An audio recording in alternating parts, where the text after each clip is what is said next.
Good afternoon, I'm Maciej Mikos and you're watching World Talks, where every word matters. Ukraine's President Volodymyr Zelensky is finally presenting his peace plan. NATO defense ministers are meeting in Brussels under the leadership of new Secretary General Mark Rutte. And the European Union is discussing migration on many levels. And as illegal migration may affect Poland's security, we'll discuss it with our next guest today, Krzysztof Jaworski. From the Institute for Security and International Development is our guest. Good afternoon. Thank you for having me. Thank you for accepting our invitation. So, the head of German intelligence has informed the Bundestag lately that Russia may be able to attack NATO by 2030. And that Germany could be one of its main targets of such an aggression. But to get to Berlin, you first need to cross Poland. Now, in your opinion, how likely is this scenario? I think that we can look at this as at the two lines, two vectors. One is our level of being prepared and our deterrence level. And the second is preparations that Russia is having.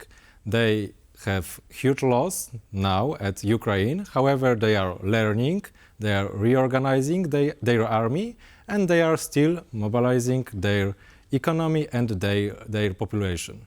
So as long as Russia is still standing, Russia is gaining strength. Of course, there will be this peak point of their strength and then it will be decline, but the main task and the main threat for us is to be ready and be prepared and to be stronger than Russia, as well in Russia perception, in the moment when they will have their peak of strength. And I think it may be in some years ahead. It don't have to be yet already the peak of their strength. When you say to be stronger than Russia, you mean the whole of NATO rather than just Poland? I think that we can look at this at least two dimensions. First is the reality. So we need to have huge defense spending, we need to have better industrial capacity when it comes to production of ammunition, when it comes to production of military equipment. And the second is to look as we are strong in the eyes of Russia, because they will decide based on their perception.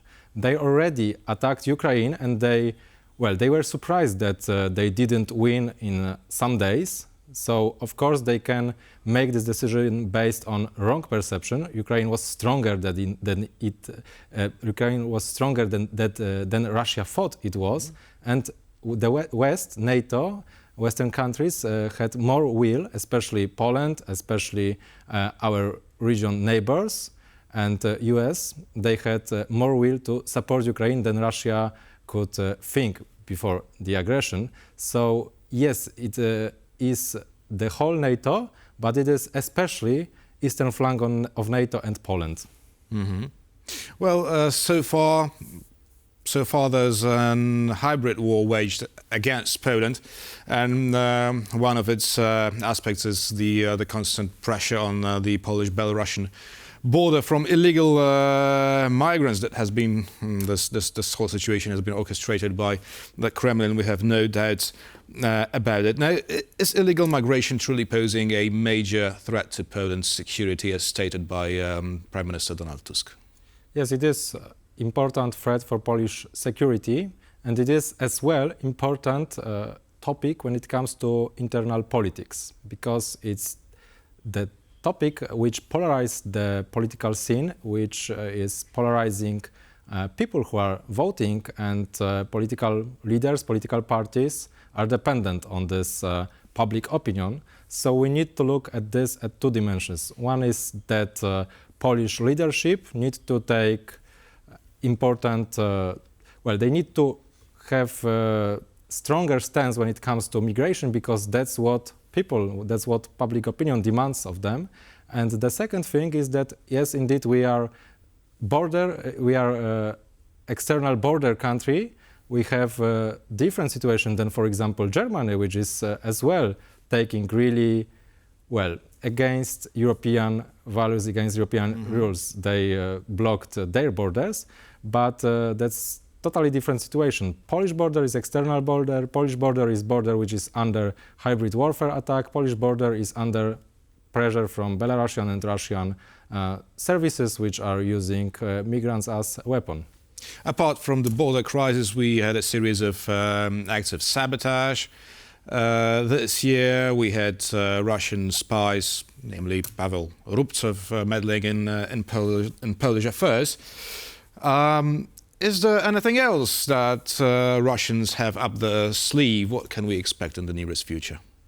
So, to start with the things you already mentioned and the things which are already there. So it's this whole set of different types of hybrid warfare attacks. It is sabotage, it is border pressure.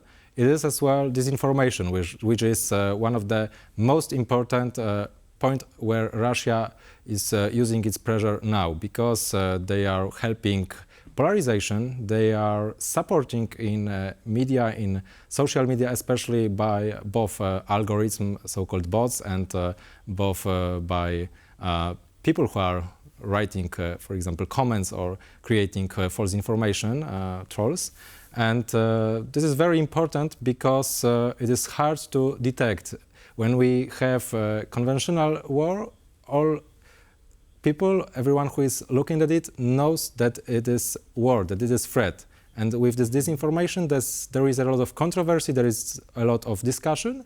There are as well our own values, free speech, which is our pride and our strength, but at the same time it makes us vulnerable, and it makes for Russia especially possible to attack us with this disinformation. So I think that we need to add one more thing, it's cyber warfare, and not only as information warfare, but as well as attacks on elements of our infrastructure, which could be attacked as well by cyber attacks. Mm-hmm.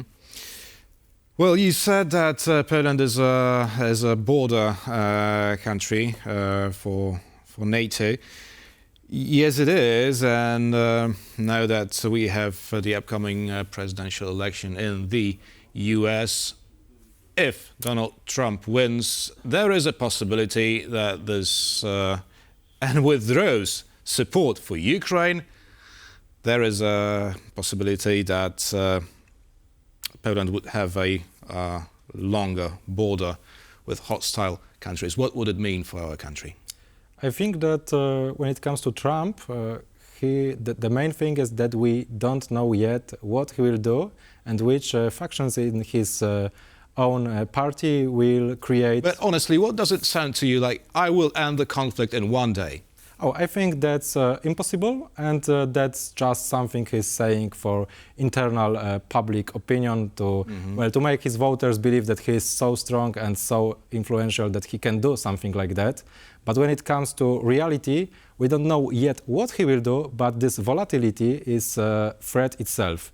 Because, for example, it will take some time for his factions in his party to decide whether to help Ukraine or whether to stop this help.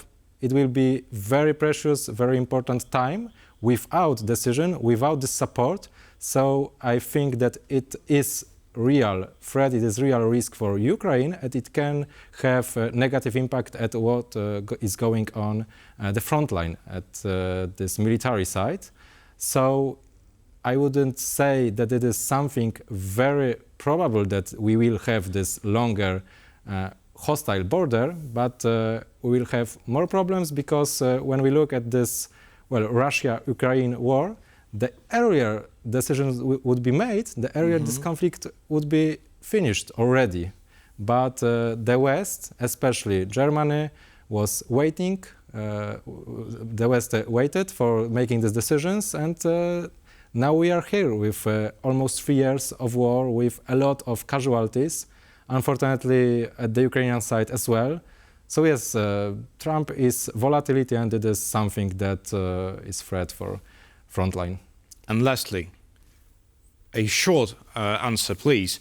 Today, President Zelensky presented his long-awaited peace plan for Ukraine. It relies solely on help from Ukraine's allies. There is a war fatigue both in Ukraine and in the West as well. Now, do you find this plan realistic or not? Shortly. Shortly, very little realistic. There are some parts which are possible in this short-term perspective, but things like, for example, Ukraine in NATO is something which is long-term, thus we cannot, as commentators, as experts, say now that it can happen. And of course, I understand the position of Ukrainian leadership, of President Zelensky, because he is not making predictions, he's trying to make them reality, so he needs to play this game and he needs to make such statements and try to do the best for his country. Absolutely. So Krzysztof Jaworski from the Institute for Security and International Development was our guest today. Thank you kindly. Thank you very much. And thank you for watching. That is all for now, and stay with us for much more here on TVP World.